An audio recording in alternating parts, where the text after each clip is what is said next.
El día de hoy presentamos cómo cumplir de manera efectiva los nuevos cambios en el CFDI de nómina 2023. Agradecemos su tiempo y sean todos bienvenidos. Hoy nos acompañan expertos del tema para explicarnos acerca de cómo funcionan esos cambios en nómina para el 2023 y su configuración en Intelisys. Mi nombre es Manuel Ramírez y el día de hoy seré su moderador de este webinar. Formo parte del equipo de Mercadotecnia, cuento con experiencia en medios digitales. Les comento que este es el 14º webinar de un ciclo de estos espacios que tendremos cada 15 días aproximadamente durante todo el año. Con temas de productos y soluciones Intelisys, estamos seguros fortalecerán cada área de sus negocios. Somos Intelisys Software, una compañía 100% mexicana y contamos con un ERP de última generación y un completo portafolio de productos satélites que ayudarán a impulsar a tu negocio a ser líder de la industria. El día de hoy nos acompañan nuestros speakers, Yadira Albor. Hola Yadira, ¿cómo estás? Hola, ¿qué tal? Muy buen día a todos, un gusto saludarles. Gracias por la invitación. Yadira es experta en temas de nómina y contabilidad. Ella es licenciada en contaduría, con más de 19 años de experiencia. En el manejo de paquetería Aspen.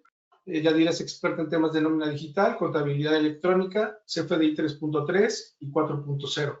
Su amplia experiencia la ha llevado a ser socio fundador de la firma Sidney, miembro de la Comisión de Comercio Exterior de la AMCP de la Ciudad de México, asociada y directora de automatización para la firma TaxDay, así como asesor fiscal de Intelisys Software.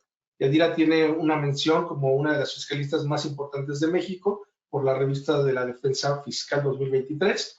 Ha sido expositora y capacitadora en diversos foros del país, como el Colegio de Contadores de Puebla, TaxDay, Grupo Slash, IPEN México, Intelisys Software, Aspen Puebla y muchos otros más. También tenemos a nuestro speaker Ángel Baños. Hola Ángel, ¿cómo estás? ¿Qué tal? ¿Cómo están? Buenos días, bienvenidos. Gracias por la invitación. Ángel es gerente de producto de Intelisys con más de 3 años de experiencia. Ángel ha colaborado con el diseño de reglas y flujos de negocios en Intelisys ERP. Su amplia experiencia en cálculo de nómina lo ha llevado a ser el responsable del análisis y diseño de CFDI 3.3, 4.0 y CFDI internacional, así como el cálculo de impuestos fiscales. Muchas gracias, Ángel. También tenemos a Alejandro García. ¿Qué tal, Alejandro? ¿Cómo estás? ¿Qué tal? Buenos días a todos. Alejandro cuenta con más de 18 años participando en la implementación del sistema Intelisys ERP en empresas como Grupo Blair, Corporativo Fluye, Valle de Paz, Cosmética, Grupo Parisina, Spinner, entre otros. Actualmente es el encargado de la gerencia de soporte de nómina PST en Intelisys, dando servicio a la base instalada y a sucursales. También quiero contarles acerca de lo que es Intelisys. Es una empresa de origen mexicano que se dedica al desarrollo de software ERP y aplicaciones empresariales para negocios de todo tamaño en México y Latinoamérica. Con más de 37 años de experiencia, estamos en más de 8 países de Latinoamérica, con 40% de clientes en la nube y más de 280,000 usuarios activos. También tenemos presencia nacional en la Ciudad de México y algunas sedes como Tijuana, Monterrey, Morelia y Guadalajara. Tenemos también presencia en Latinoamérica, una sucursal en Panamá y clientes en Centroamérica y Colombia, Ecuador y Perú. Tenemos socios tecnológicos y certificaciones como Telmex, Triara, Ciesa, Rackspace, Click y somos miembro Gold de Microsoft. A continuación, nada más les quería comentar que a lo largo de este webinar vamos a abrir los micrófonos si tienen alguna duda. No duden en levantar la mano y con gusto les abrimos el micrófono o pueden escribir su pregunta en el área de preguntas. A continuación les cedo la palabra a Yadira Albor. Adelante, Yadira. Muchas gracias, Manuel. Bueno, pues sean todos bienvenidos. Siempre es un placer acompañarlos y en esta ocasión pensamos en darle una repasada a este tema de la nómina, que si bien es cierto que recordemos que en este año no hubo una reforma fiscal representativa o importante, lo que es un hecho es que en el tema de la nómina tuvimos una reforma laboral que nos impactó no solamente en la operación, sino en los cálculos, como es el cambio de las vacaciones que vamos a platicar, pero no fue el único cambio. O sea, obviamente ese sí estuvo fundamentado en lo que es la Ley Federal del Trabajo y en todo lo que impactaba este tema, pero hubo otros cambios en la nómina que es muy importante que sí los estemos llevando a cabo y que estemos atentos con este tema, porque sabemos que en la nómina puede ser que cada periodo que paguemos no exista o consideremos que está correcto, pero a fin de año, cuando hagamos el cálculo anual, es donde probablemente nos enfrentemos a varios temas de los que vamos a platicar hoy. Y bueno, porque van a decirme, oye, Yadire, ¿por qué lo hicimos hasta julio? Bueno, lo hicimos hasta julio porque recordemos que el CFDI de nómina, que es el CFDI 4.0 con el complemento 1.2, entró de manera obligatoria el 1 de julio del 2023. Ya no podemos timbrar CFDI 3.3 con complemento de nómina. Entonces, como que era el momento de recordar que ya estamos migrando y recordar algunos puntos porque tenemos, bueno, el SAT ha detectado contribuyentes que están un poquito agobiados por el tema del CFDI 4.0. Recordemos que dentro de los cambios del CFDI 4.0 cambiaron los datos del emisor y del receptor. Cuando hablamos de una factura, de un comprobante de ingresos, estaríamos hablando del que vende y del cliente, ¿no? Pero en el caso de la nómina, estamos hablando de los datos del patrón y del trabajador.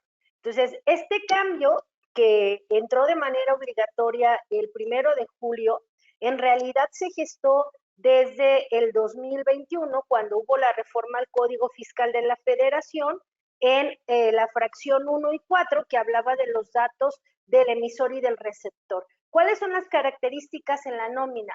Por parte del patrón, tengo que indicar el RFC, el nombre, el domicilio fiscal y el régimen fiscal en el que tributo. Pero ojo, hablando del código postal, las guías de llenado lo que dicen es que el código postal que tengo que indicar en la nómina tiene o corresponde al domicilio del registro patronal donde tengo dado de alta a los trabajadores. Entonces, este dato es muy interesante porque en el caso de una factura, lo que dice la ley es que tengo que indicar el código postal del domicilio de la sucursal o establecimiento, pero en el caso de la nómina es el código postal del registro patronal. Hablando del receptor, que en este caso es el trabajador, los datos que me va a solicitar son el RFC, el nombre, la dirección, el uso de CFDI y el régimen fiscal en el que se supone que está el trabajador. ¿Y por qué digo se supone? Y me gustaría que, no, me voy a saltar, aquí está el fundamento de por qué también me pide el régimen del trabajador. Me voy a ir a este cuadrito que en otros webinars lo hemos visto y que es muy importante, es cómo los PACs y la autoridad validan la información de la constancia de situación fiscal, porque hemos sido muy incisivos con los trabajadores que nos den su constancia de situación fiscal. Los datos que vamos a validar de la constancia de situación fiscal por parte del trabajador van a ser el nombre, el RFC y el código postal. Pero hablando del uso de CFDI y del régimen fiscal, dado que la validación de estos dos datos viene a través de los catálogos, ahorita me regreso a comentar los otros datos, el catálogo de uso de CFDI dice que cuando yo timbre la nómina, el uso de CFDI de la nómina tiene que ser CN01. Y el único régimen que puede tener este uso es el 605. Si yo me regreso al catálogo de regímenes, el régimen 605 es el de sueldos y salarios. Entonces, si retomo esta parte donde el uso de CFDI y el régimen fiscal no se va a validar de la constancia, ¿qué es lo que hoy en día puedo encontrar en la constancia de los trabajadores? Me puedo encontrar con una constancia donde no tenga dado de alta ningún régimen, ninguna actividad. Me puedo encontrar una constancia donde tenga suspensión de actividades, o mejor aún, me puedo encontrar una constancia donde tenga actividad empresarial y profesional, donde tenga arrendamiento, donde tenga cualquier otro régimen, excepto el de sueldos y salarios. Pero adivinen qué, se va a timbrar el recibo de nómina porque esos datos no los valida de la constancia de situación fiscal. Y otro dato importante que está generando inquietud es que sí tengo que poner el código postal de la constancia, pero hemos encontrado constancias donde el trabajador dice, oye, ya te traje mi constancia, pero aparece la dirección de mi suegra en Monterrey, de mi primo en Guanajuato, o sea, no aparece mi código postal de mi dirección actual. En este tema es importante que respetemos el código postal de la constancia de situación fiscal, pero que nosotros tengamos claro como empresa que ese recibo de nómina que yo estoy timbrando con un código postal que no es el de la dirección del trabajador o un régimen fiscal que no es el de sueldos y salarios, para mí como empresa va a ser deducible porque yo estoy cumpliendo con los requisitos de deducibilidad que marca la ley del ISR en el artículo 27. Oye, pero es que está mal. Bueno, está mal, pero ¿para quién? Está mal para el trabajador. Aquí en realidad nosotros podemos sumarnos a la responsabilidad del trabajador pidiéndole que vaya a actualizar sus datos, pero no es nuestra responsabilidad porque nosotros vamos a timbrar con la información que nos esté dando el trabajador.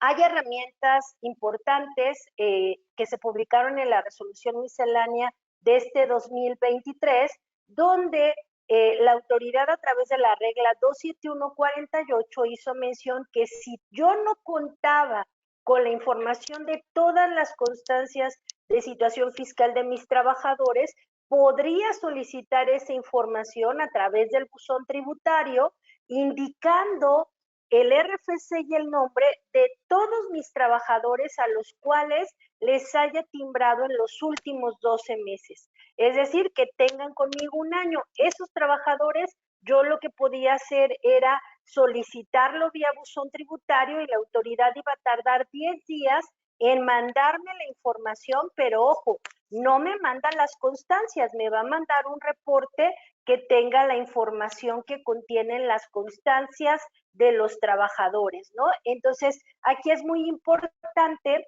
inclusive las preguntas frecuentes que les puse son las que hablan acerca del código postal y el uso de CFDI, porque la nómina no puede tener otro uso de CFDI que no sea el que les mencioné, que es CN01, que va con el régimen 605. Entonces, esto se va a timbrar en automático, pero entonces, ¿cuál es el estándar de llenado del CFDI?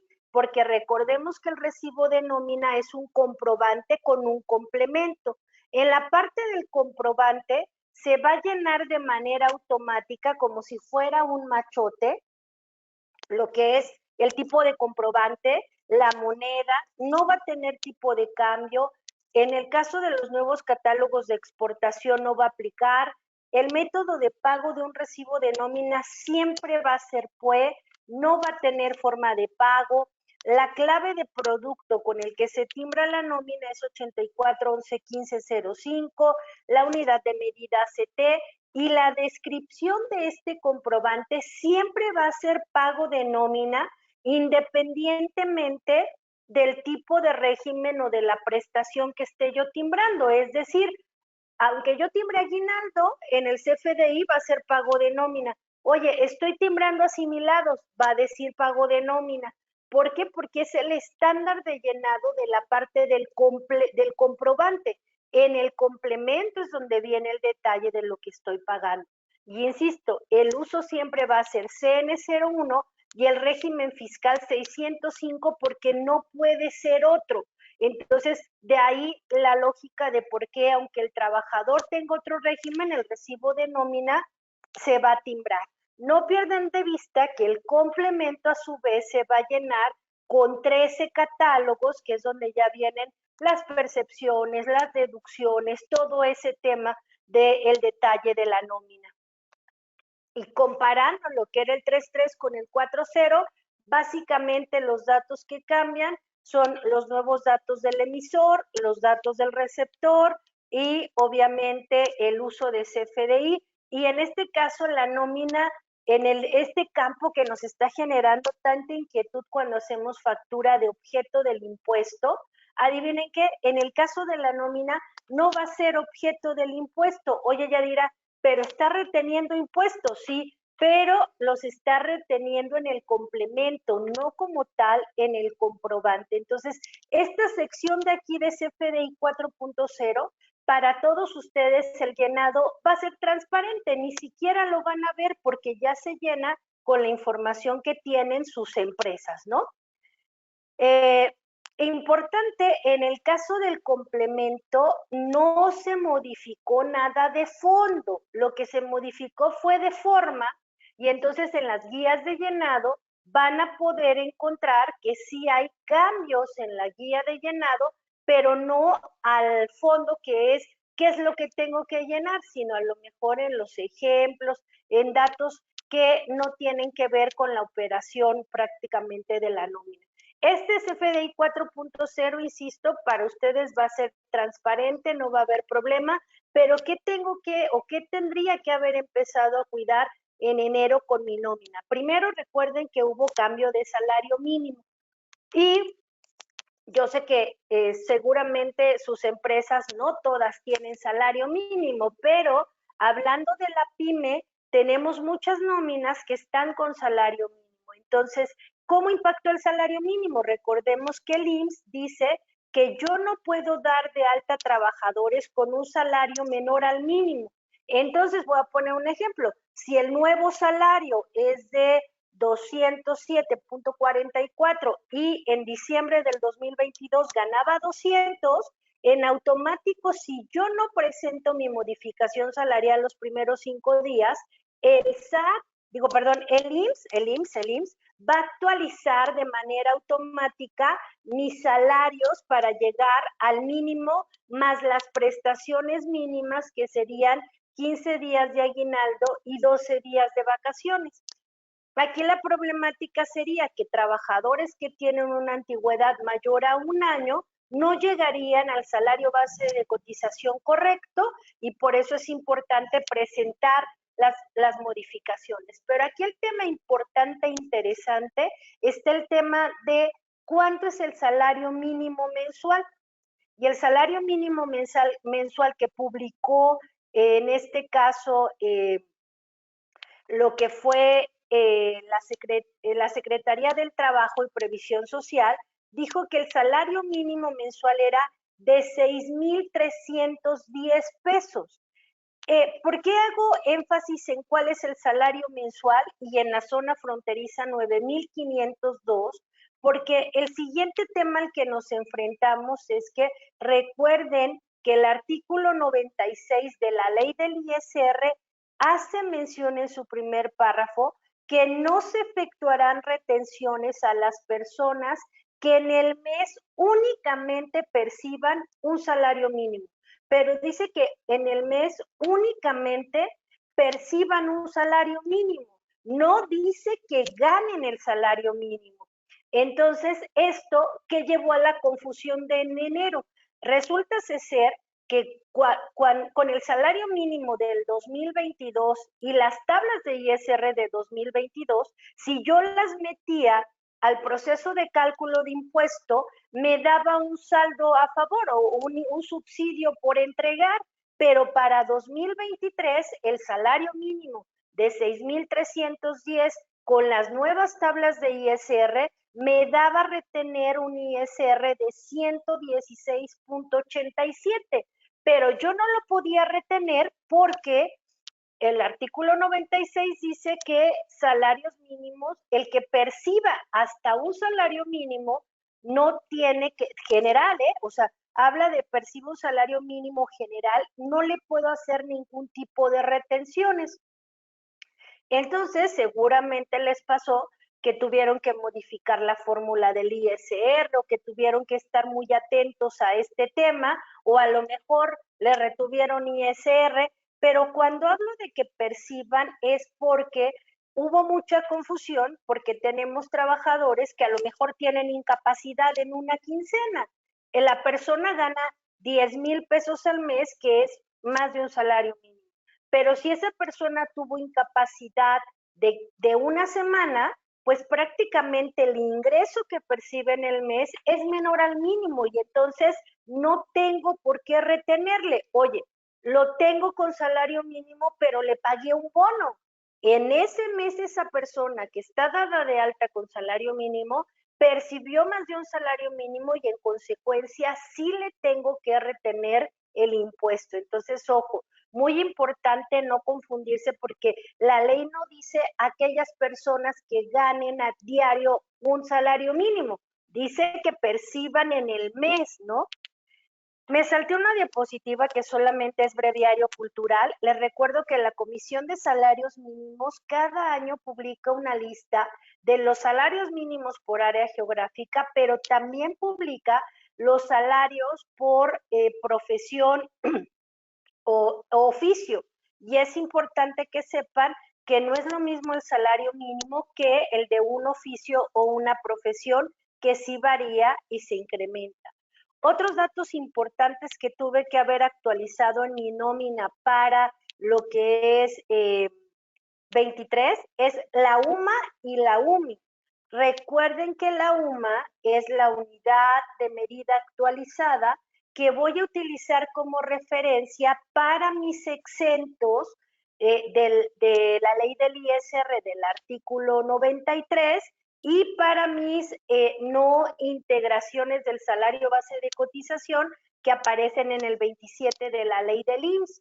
Pero esta UMA, recuerden que entró en vigor el 1 de febrero del 2023.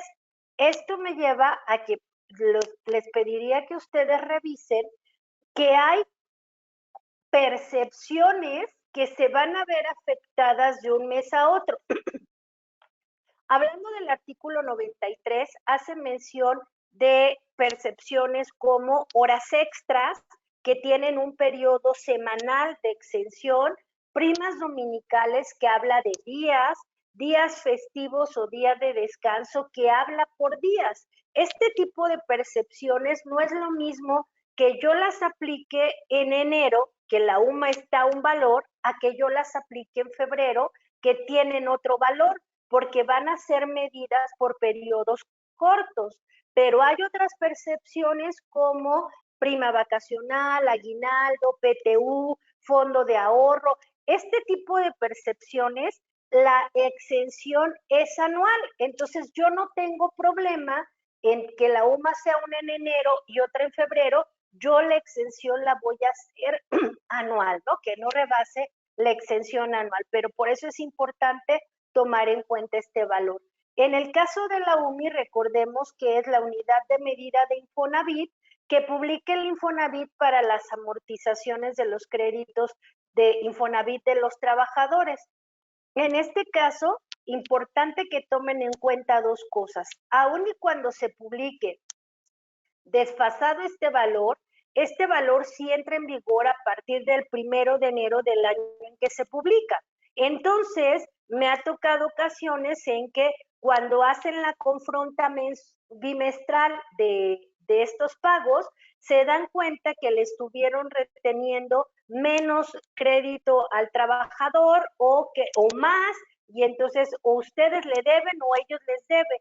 Aquí la recomendación es que estén muy atentos a la UMI y que les soliciten a sus trabajadores cada mes de enero que les vuelvan a expedir su constancia de retenciones, porque puede ser que haya cambiado el factor con el que le están reteniendo, sobre todo cuando es factor por veces salario mínimo, o quizá que el trabajador alcanzó a hacer su trámite para que de veces salario mínimo su crédito pasara a pesos. Y eso, si no estamos atentos, pues nos vamos a dar cuenta a toro pasado, ¿no? Siguiente cambio, recuerden que cambiaron las tablas del ISR. Como la inflación fue mayor a cierto puntaje, la autoridad se vio en la necesidad de actualizar estas tablas de ISR que pueden ser en beneficio del trabajador porque se ampliaron los rangos de límite inferior y límite superior. No se cambiaron las tasas, se actualizaron las cuotas fijas y los rangos, pero adivinen qué no cambió la tabla del subsidio.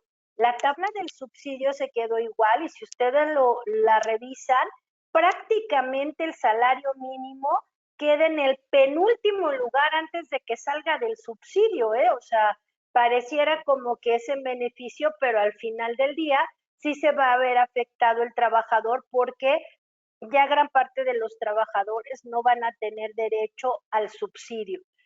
Y llegamos a este tema, todo esto que platiqué ahorita solamente es para que revisen si es que las nóminas que elaboraron tienen de manera correcta estos valores, ¿no?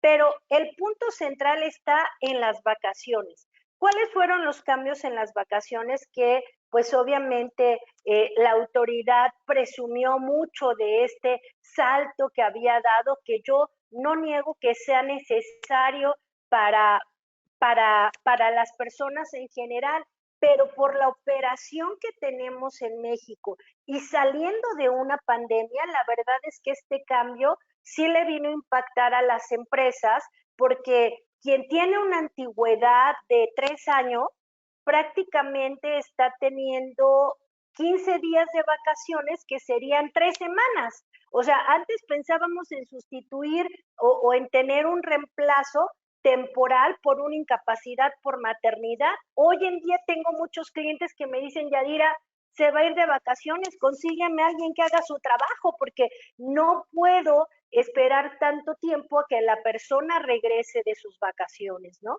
Y la estadística dice que los que se beneficiaron solo fue el 44% de la clase trabajadora. Pero ¿cuáles fueron estos cambios? Están en el artículo 76 y en el artículo 78, donde el 76 originalmente decía que los trabajadores tenían derecho a 6 días de vacaciones por el año cumplido y que se iba a incrementar de 2 en 2 hasta llegar a los, bueno, y que decía que después del cuarto año, que sería 6, 8, 10, después del cuarto año 12, iba a incrementar cada 2 días, cada 5 años, ¿no? O sea, iba incrementando de manera más lenta. Y decía hasta llegar a 12, ¿no? Y de ahí cada 5 años 2. La reforma dice que ahora el trabajador va a tener hasta, inicialmente 12 días de vacaciones hasta llegar a 20, fíjense, 12, 14, 16, 18, hasta el quinto año que son 20. Y después del quinto, a partir del sexto, igual va a incrementar de 2 en 2. Y lo que retuvo en gran parte que aprobaran la reforma fue este artículo 78, porque en la versión original o de años atrás decía que el trabajador tendría que disfrutar de manera continua 6 días, que nadie lo hacía. Bueno, pocos tenían ese privilegio. El 78 actual dice que debe de disfrutar 12 días de manera continua, pero después dice, dicho periodo a potestad del trabajador podría distribuirse de forma y tiempo que así lo requiera. Es decir, el trabajador podría decir, oye, no me voy a ir los 12 juntos, me quiero ir, sobre todo hablando de mamás trabajadoras, ¿no? Me quiero ir el 25 de diciembre, bueno, no es el primero de enero es inhábil. Me quiero ir el 10 de mayo, el día de la junta, el día del doctor, o sea, yo podría distribuirlo. Oye, Yadira, ¿y cuánto tiempo tiene el trabajador para disfrutar de ese periodo vacacional? De acuerdo al artículo 81 de la Ley Federal del Trabajo, que no se modificó, dice que tiene 6 meses después de haber cumplido el periodo o el aniversario. Sin embargo, en artículos posteriores, cuando habla de los derechos de los trabajadores, dice que estos derechos vencen después de un año de haberse terminado. Entonces, en una interpretación de un abogado laboralista, les podría decir que el trabajador podría tener hasta año y medio para que se venzan las vacaciones de ese periodo y ya no las pueda pedir hasta año y medio, ¿eh? Entonces, aquí es muy importante que ustedes tengan en cuenta. Otro punto relevante en la reforma fueron los transitorios, porque el segundo transitorio hacía mención que las modificaciones de este decreto no tenían, es decir, impactaban de manera directa los contratos ya existentes. Traducido de otra manera, este decreto decía que no tendría por qué modificar mis contratos y que en automático el trabajador iba a tener derecho a estas vacaciones. Sin embargo, consultando con abogados, la recomendación fue: si tu contrato dice que las vacaciones son las de ley, ni te preocupes, no tienes que actualizar nada. Pero si en tu contrato tienes el desglose de vacaciones, por supuesto que tienes que actualizar este contrato o hacer un adendum o un anexo que ampare cuáles son las nuevas reglas bajo las cuales se va a ejecutar este derecho de las vacaciones, ¿no? Bueno, y pues aquí está una tablita que decía cuál era el nuevo esquema de vacaciones, pero digamos que aquí la problemática fue cómo integro en el salario base de cotización esta nueva prima vacacional, porque en automático al aumentar los días, la prima sigue siendo del 25, pero va a cambiar la prima. Y aquí, dado que la autoridad no se pronunció de manera clara, yo podría tener hasta 3 criterios diferentes para la inclusión de la prima vacacional en el salario base de cotización. La primera, y que esa no había reversa, la autoridad decía: si el trabajador tiene menos de un año, voy a poner un ejemplo, lo contraté en octubre del 2022, su primer aniversario va a ser hasta octubre del 2023. Todos estos trabajadores que yo haya contratado después del 1 de enero del 2022, en automático para 2023 tendría que integrarle los 12 días de vacaciones, porque estas personas pues se van a basar en lo que van a devengar apenas, no en lo que ya devengaron. Pero si yo tenía trabajadores que cumplieron su primer aniversario octubre del 2022, ojo, para enero del 2023, ellos ya, es que me gustaría, espero que me entiendan, si no me dicen y lo escribo, pero en octubre del 2022 esta persona cumplió 2 años, quiere decir que con la ley viejita le tocaban 8 días de vacaciones, pero como estaba por cumplir el tercer año a octubre del 23, yo ya le estaba integrando 10 días de vacaciones, porque muchos colegas y muchos abogados dicen que la integración es por lo que voy a devengar, no por lo que ya devengué. Entonces, en octubre del 22 cumplió 2 años, quiere decir que tenía derecho a 8 días de vacaciones, pero yo ya le estaba integrando la prima vacacional de los 10 días que le corresponden al tercer año. Entonces, una interpretación era que al llegar enero del 2023, en automático yo le tendría que integrar la prima vacacional de 3 años bajo la nueva ley, que serían 16 días. En lugar de 8 para enero, 16, el 25% de 16 días se lo integraba. Pero ojo, el que yo le integrara eso no le daba derecho al trabajador a que en automático, en lugar de disfrutar 8 días, disfrutara 14. No, él tiene derecho a 8 días. ¿Cuándo va a empezar a disfrutar de 16 días? Hasta octubre del 23. El disfrute de vacaciones es por año cumplido. Entonces, sorry, quien cumplió el 31 de diciembre del 2022 se va a quedar con el disfrute de la ley viejita. ¿Cuándo va a poder empezar a disfrutar de los nuevos días? Hasta que su aniversario se cumpla en el 2023. Y yo tuve muchas discusiones porque había colegas que me decían: no, es que tienes que sacar la parte proporcional de lo que le toca. Ojo, este cálculo de la parte proporcional estuvo planteado en alguna de las propuestas de reforma, pero se dieron cuenta que era tan complicado que definitivamente lo quitaron. Y entonces el disfrute va sobre lo que ya te ganaste. ¿Cuándo vas a tener los nuevos días de vacaciones? Hasta que cumplas el aniversario en el 2023. Segunda postura de integración. La integración es que tenemos empresas que no integran la base de cotización sobre lo que van a devengar, sino sobre lo que devengaron. En el ejemplo que yo les puse de que en octubre del 22 cumplió 2 años, hay empresas que en lugar de integrarle los 10 días que le corresponderían al tercer año, le siguen integrando los 8 días del segundo año. Si eso pasara, la postura sería que para enero del 23 yo le integrara los 14 días que le corresponden a los 2 años de la nueva ley. Y la tercera postura, que me parece un poco intrépida o atrevida por parte de los patrones, pero que, insisto, al no haber claridad de la ley se pudo haber aplicado, hubo contribuyentes o clientes que dijeron, ¿no sabes qué?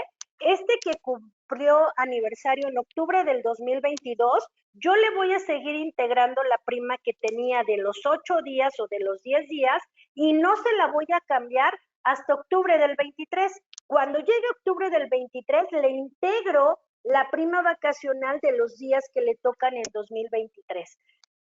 ¿Qué es lo correcto? Pues yo pensaría que la postura intermedia sería la segunda. Si le preguntan a un auditor del IMSS, les diría que la primera, pero, insisto, la verdad es que la diferencia pueden ser pesos, pero en una base de datos de trabajadores de 500, 1000, la verdad es que sí impacta esta integración. Para mí aquí lo importante es que haya quedado claro para los trabajadores que el que tengamos la nueva ley a partir de 2023 no quiere decir que tengan derecho a disfrutar de los nuevos días de vacaciones, sino son los que cumplieron en el 2022. Siguiente cambio que no impactó en el cálculo, pero sí en el costo de la nómina, fue la entrada en vigor de la reforma que tuvo el sistema de ahorro o la ley de seguro social y de sistema de ahorro para el retiro, pero que, ojo, esta reforma en realidad se publicó desde el 2021, pero decía en ese momento que iba a entrar en vigor hasta el 2023. Pero no solo fue el cambio del porcentaje que va a aportarle el patrón al trabajador de este sistema de ahorro para el retiro, sino tuvo 7 cambios. ¿Cuáles fueron esos 7 cambios? Primero, se disminuye el número de semanas cotizadas para poder iniciar el trámite de pensión. La ley anterior decía que para yo poder tramitar mi pensión debería tener por lo menos 1,250 semanas cotizadas. A partir de 2023, con 1,000 semanas puedo empezar a tramitar mi pensión. Por eso es que hablan de las pensiones de los 60 a los 65, porque se supone que a los 60 tú tendrías que haber juntado 1,000 semanas y en ese momento empezar a tramitar. Opciones de retiro ya te va a dar la oportunidad de que tú digas si quieres que te den todo el dinero que tienes ahorrado o quieres que te lo vayan dividiendo en pagos hasta que tú ya no estés en esta tierra, ¿no? O sea, que te lo vayan dando de manera mensual. Aumentó, obviamente, la aportación que va a dar el patrón, porque ahora se va a definir por el salario con que tenga dado de alta el trabajador. También aumentó la aportación que da el gobierno, que originalmente era un porcentaje y ahora va a ser una cuota. Se modificaron los montos de pensiones garantizadas. En teoría tenemos una pensión garantizada que puede ser algo irrisoria porque la más alta es como de 3,800 pesos, pero bueno, algo es algo. Cambiaron los porcentajes de comisión que tienen que cobrar las Afores y están diciendo que estas empresas tienen que presentar un informe cada 10 años. Estos fueron todos los cambios, pero obviamente el que más impactó fue este cambio del porcentaje que aporta el patrón, que insisto, lo que va a afectar va a ser el costo que va a tener hoy en día la nómina, porque hasta 2022, sin importar que mi trabajador estuviera topado en el salario base de cotización a 25 o más, el patrón solo daba el 3,15% de ese salario base, pero a partir de 2023 va a depender de lo que gane el trabajador.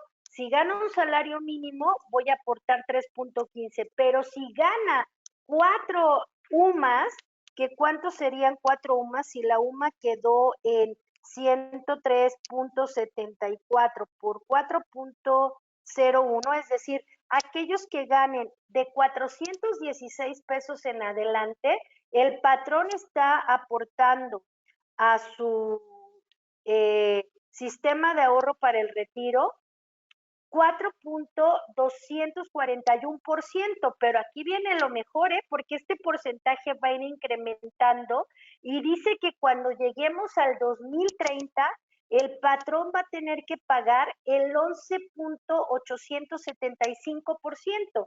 Si en el 2022 hablábamos que el costo social de una nómina rondaba entre el 36 y el 39% de acuerdo a la prima de riesgo, imagínense, con esto prácticamente se estaría yendo, si le aumento 11 puntos, porque mis trabajadores ganan más de 416 pesos, obviamente esto va a cambiar año con año, pero prácticamente me estaría yendo al 49%, casi al 50%. La verdad es que me queda claro que durante muchos años los trabajadores no han tenido el beneficio, pero yo pensaría, y perdón que aquí externe mi criterio, pero en este momento las empresas somos las que estamos cargando con todo y pues ojalá tengamos empresas como siempre responsables que sí afronten este tema. Pero yo platicaba a inicio de año, oye, la inflación cambió 7.82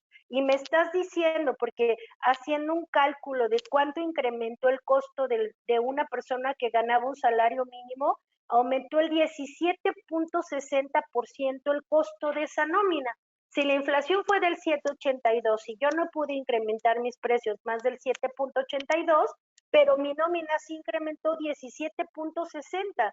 La verdad es que sí implica un análisis, pero no los quiero preocupar porque seguramente a la fecha han podido afrontar sin problema la nómina, pero sí considero importante que vayan haciendo sus planeaciones y sus presupuestos para que esto no les impacte más adelante.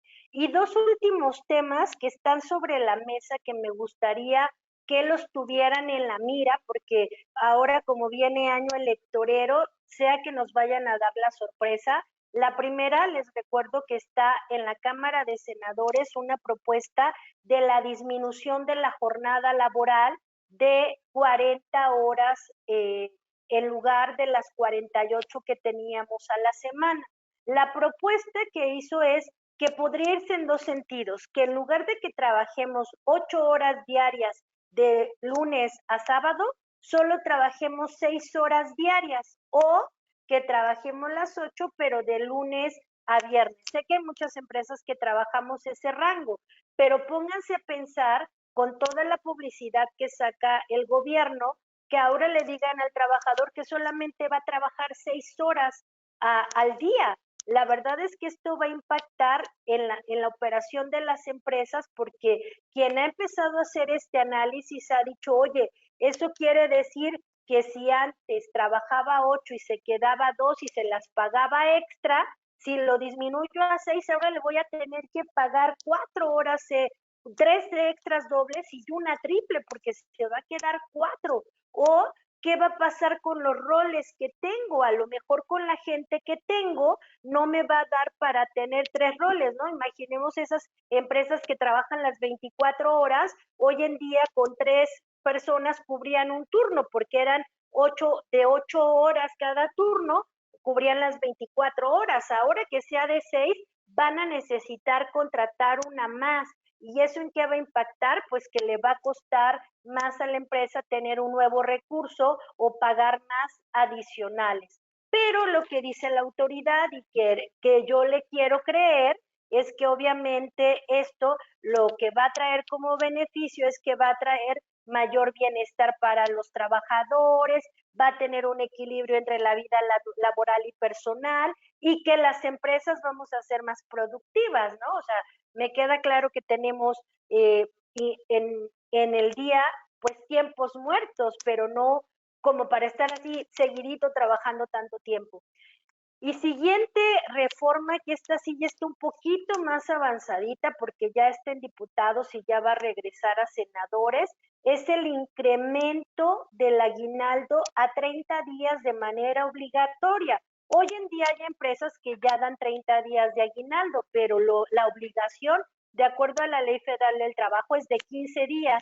Esta propuesta, pues obviamente la puso, en este caso, impulsan la iniciativa, ya saben, como siempre, los de Morena, y lo que dicen es que hay países en Centroamérica que gozan de esos 30 días, ¿no? Y entonces cuando el sector empresarial les dice, porque ellos dicen que desde 1970 no se reforma nada de este tema laboral, ¿no? Pero cuando le dicen a las empresas, oye, tienes que pagar 30 días, oye, es que me va a impactar mi flujo. ¿Y saben qué dice? Tú no te preocupes, te voy a dejar que lo pagues hasta en 2 periodos. O sea, que tú puedes definir que a medio año das 15 días y a fin de año das otros 15 días o tú defines el periodo. Pero esto no solamente va a impactar en el costo de mi nómina, sino en mis operaciones, en la organización que tengo que llevar para que yo pueda tener un adecuado control de los días trabajados que voy a pagar a julio, otros a diciembre. La verdad es que sí suena como que los talentos de nómina, porque fue una palabra que apenas escuché, todos los talentosos que están en recursos humanos y en el área de nómina tengan mejores controles y obviamente hagan mucho mejor sus presupuestos, porque esta propuesta pues está caminando y la última noticia que tenemos es de el 22 de febrero del 2023. Así es que no les vayan a sorprender con este tema. Y como siempre, ya saben, la cereza del pastel acerca de multas e infracciones, me gustaría comentar otro tema que sigue sucediendo en las empresas. Recordemos que el proceso de cancelación que se modificó desde enero del 2022, el Código Fiscal de la Federación dice que ya solo puedo cancelar comprobantes en el ejercicio en que los elaboré. Es decir, hablando de la nómina, si yo me voy conforme a código, solamente los que timbré en el 2023 podría yo cancelarlos o que pagué, porque ojo, acuérdense que para nómina la fecha que vale es la que pague. Todos los que pagué en 2023 serían los que podría cancelar. A través de resolución miscelánea, la reglita 27147 dice que puedo cancelar comprobantes hasta la presentación del impuesto sobre la renta. En este caso, personas morales marzo, personas físicas abril. Pero me siguen llegando invitaciones de que tengo diferencias en mi nómina del 2019, del 2020. ¿Qué hago en este caso? Y por eso puse esta multa, porque esta multa que va del 5 al 10% por cancelar, y entonces me voy a permitir leer la fracción 46, dice, no cancelar los comprobantes fiscales digitales por internet cuando dichos comprobantes se emitan con errores o sin causa para ello o fuera del plazo establecido, serán acreedores a esta multa. Pero si yo tengo que cancelar un recibo de 2019 porque tiene un error, pues por supuesto que no me voy a hacer acreedor a la multa. Entonces, esto tiene que quedar bien claro porque va a aplicar en todas las invitaciones que tengan si toman en consideración que también a través del código en el artículo 29 dice que a partir de 2022 tengo que contar con el motivo y el soporte documental de las cancelaciones. Lo que está tratando de decir el SAT es, si tú me justificas que tendrías que haber cancelado un comprobante de otro ejercicio para corregirte, lo puedes hacer, pero fundamentamelo de manera adecuada y, por supuesto, si esa cancelación impacta en tu contabilidad, en tus declaraciones, actualízalas y no va a haber ningún problema, ¿sale?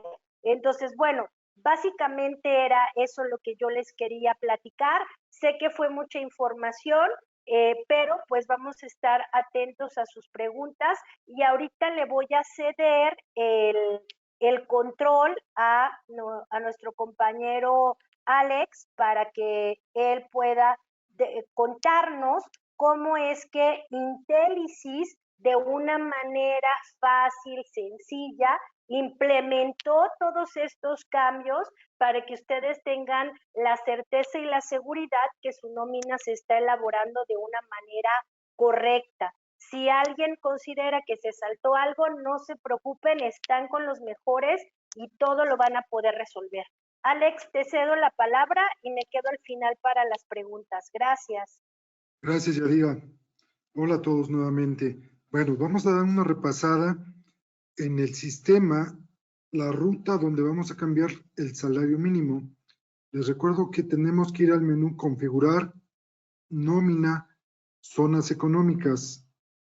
En esta forma tenemos la opción para cambiar la zona económica A 207.44 y la zona de libre comercio a 312.41.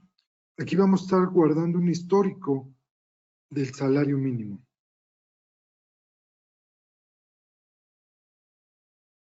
La siguiente ruta nos va a mostrar el cambio de la UMA y el UMI.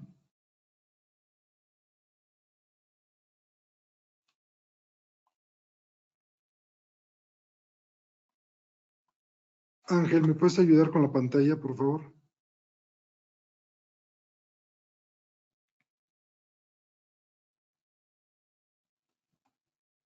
Ok. La ruta para cambiar la UMA y la UMI está en las propiedades a nivel empresa. Para esto nos vamos a ir a configurar, seleccionamos la empresa en la cual vamos a realizar el cambio y que es la que lleva la nómina. Vamos a edición, propiedades de la nómina y pestaña empresa. Otra ruta que tenemos es en la versión 6000, ir a configurar recursos humanos, propiedades de la nómina a nivel empresa, igualmente en la pestaña empresa. Ahí vamos a cambiar el valor de la UMA, que es 103.74, y el valor de la UMI a 96.32. La ruta para las tablas de ISR va a ser en configurar otros, tablas impuestos, y la segunda ruta es configurar recursos humanos, tablas de impuestos. En estas tablas vamos a tener la tabla de ISR anual, tabla de ISR mensual y tabla de subsidio al empleo mensual.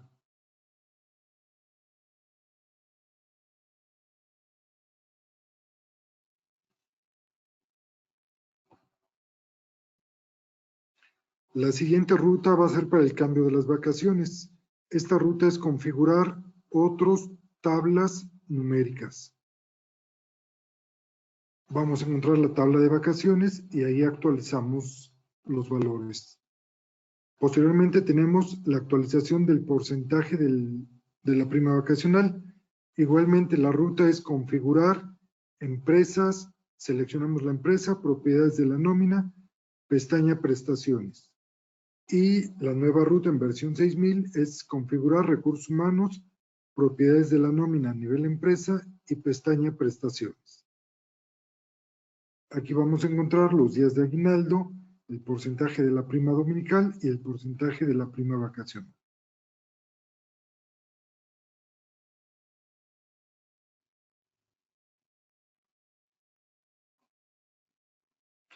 Y continuamos con mi compañero Ángel Baños para que nos explique los cambios para el timbrado de la nómina con el CFDI 4.0.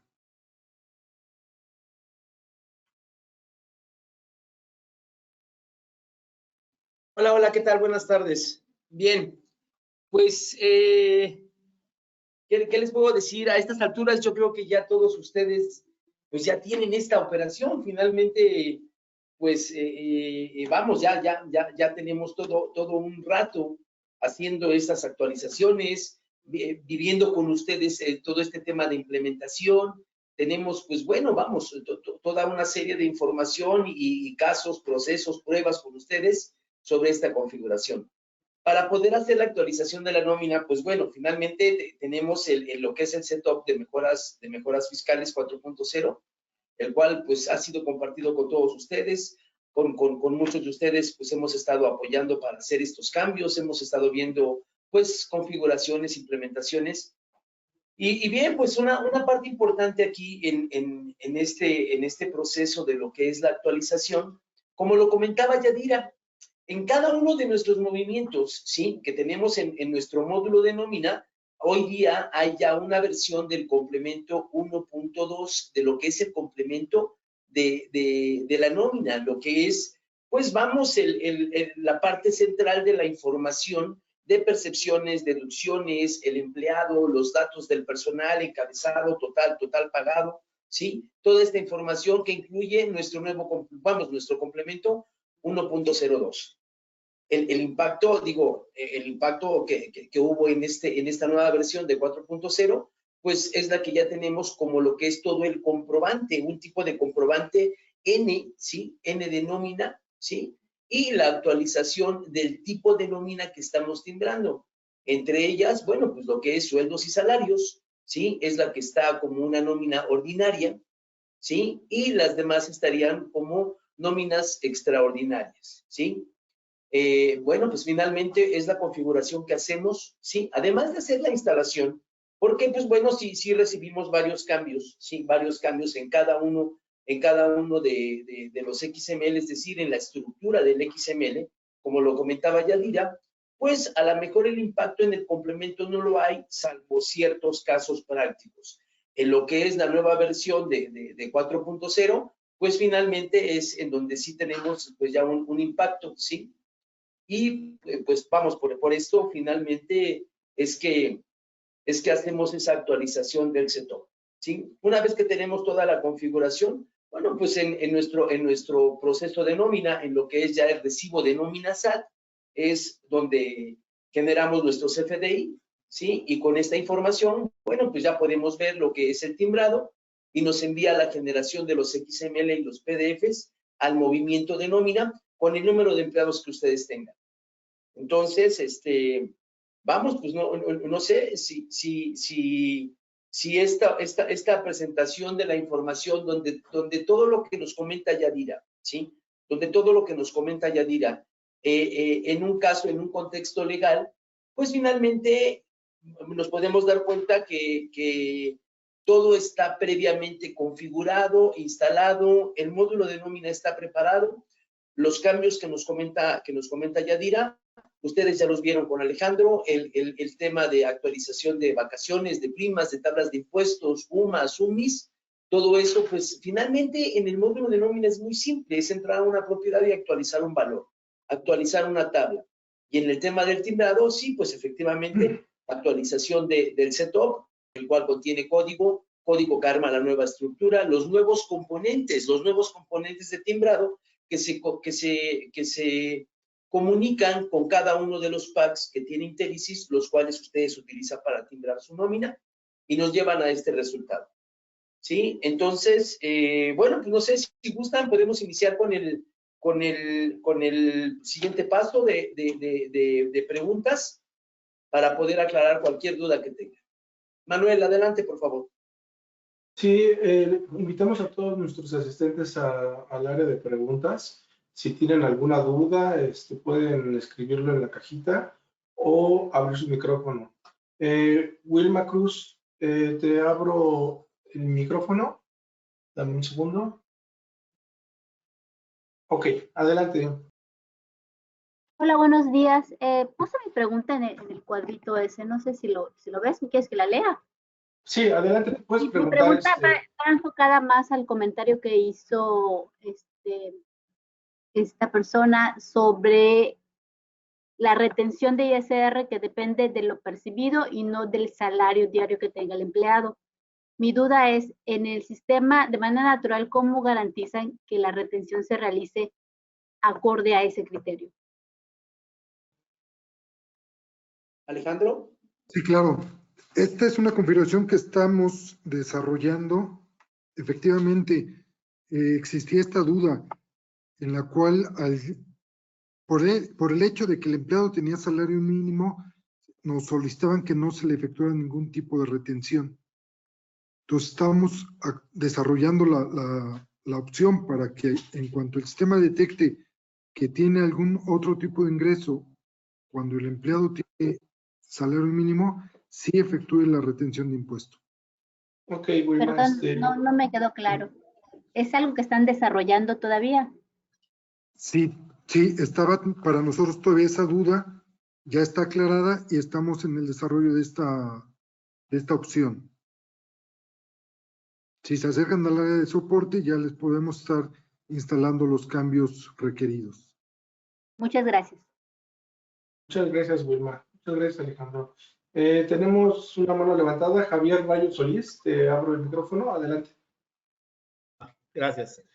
Manuel, una duda respecto a los FDIs y al complemento de la comprobación de viáticos. ¿Eso se ha estado desarrollando? ¿Se va a desarrollar? Eso ya está habilitado, ya se cuenta con la opción de estar timbrando los viáticos que se otorgan a los empleados. Si no lo tienes, igualmente te recomiendo que te acerques al área de soporte para que se te brinde el apoyo. Gracias. Sí, un comentario acerca de la última pregunta. Sí, esto ya existe desde, ya desde 3.13. Esto no es actualizado de este cambio, vamos, desde que salió el cálculo de comprobación de viáticos, esta información ya la trae Intellisis. Sí fue un tema de cambio de formulación con el impacto de las fórmulas de ese importe que se le da al empleado como viático por comprobar, y por el otro lado, lo que está comprobando cada personal que sale de viático. Entonces, sí hubo un impacto ahí fuerte en la formulación, pero ya se tiene, como dice Alejandro, eso ya se tiene, ya se cuenta, y eso también tiene una implicación en la declaración anual, entonces, en lo que es el ajuste anual. Entonces, ya existe, ya tiene tiempo que eso está dentro del módulo de nómina, y todo eso está mapeado para poder timbrarse, ¿sí? Tanto en la versión anterior como en la nueva versión 4.0. Gracias. Adelante, Manuel. Muchas gracias, Javier. También tenemos una pregunta de Cristian González. Adelante, Cristian. Hola, buenos días, buenas tardes, perdón. Sí, mi pregunta va relacionada a que bueno, primero sobre el tema de los FDIs de nómina, cuando los cancelamos, en algunos casos los clientes nos piden relacionar el nuevo UID, pero pues no sé si esto sea correcto. Bien, les platico cómo funciona la cancelación de la nómina. La verdad es que el tema es simple, ¿sí? El tema es simple. Todo está totalmente automatizado. Prácticamente es hacer que en el acumulado de la nómina tengas la corrección. Si la vas a cancelar es porque hay un error. Vamos a ser claros. Si tú te das cuenta o se dan cuenta que tu recibo está mal mapeado por algún concepto, algún valor faltó mapearse, por lo tanto no está correcto todo el recibo de nómina, es decir, hay una diferencia por un concepto que no fue mapeado, por lo cual no se presentó en el recibo del XML, entonces, bueno, pues te das cuenta que hay una diferencia, ¿no? Otra diferencia, pues, es a lo mejor lo que comentaba Yadira. Todo esto que ella nos acaba de informar acerca de las actualizaciones, tema de tablas, de tablas de impuestos, actualizar UMAS, actualizar UMI, salarios mínimos. Todo esto, pues, al final del tiempo nos lleva a poder determinar un impuesto correcto periodo a periodo, ¿sí? Dato a dato. Si no lo hice, si no actualicé mis tablas de impuesto el 1 de enero, ¿sí? Y las vine a hacer hasta por ahí del 15-20 de agosto, pues seguro, ya tengo toda una información que no está consistente periodo a periodo, y que eso me va a llevar a una declaración anual, pues con una serie de diferencias. Entonces, Por eso vamos a entender, si hay un error en la nómina por el cual mi recibo no fue timbrado correctamente, primero lo que tienes que hacer es actualizar el dato en tu acumulado de nómina. ¿Sí? Un ejemplo, tú tienes a Ángel Baños en la nómina número 25, que es del 15 de agosto. ¿Sí? Entonces, se te olvidó meterle un concepto, no sé, su bono, su comisión. ¿Sí? En el momento de que tú le pagas la nómina, sí le pagas sus 2,000, 3,000 pesos de bono comisión. Pero cuando la timbras, no mapeaste ese bono y esa comisión. Cuando tú la timbras, entonces ese importe del bono o la comisión no está en el recibo, por lo tanto, ese recibo, el CFDI va a traer un importe menor al que le estás pagando. ¿Sí? Entonces, en esa nómina 25 tendrás que mapear, ¿sí? Tendrás que mapear ahora sí el bono que no tenías mapeado, lo mapeas y en ese momento te vas al menú de timbrado de la nómina, a donde está la cancelación, para que le digas, quiero cancelar esta nómina. La nómina 25 y selecciono a Ángel Baños. Ya lo tienes mapeado. ¿Qué es lo que va a hacer? Hace el proceso normal de cancelación y toma la primera opción, que es el motivo de sustitución.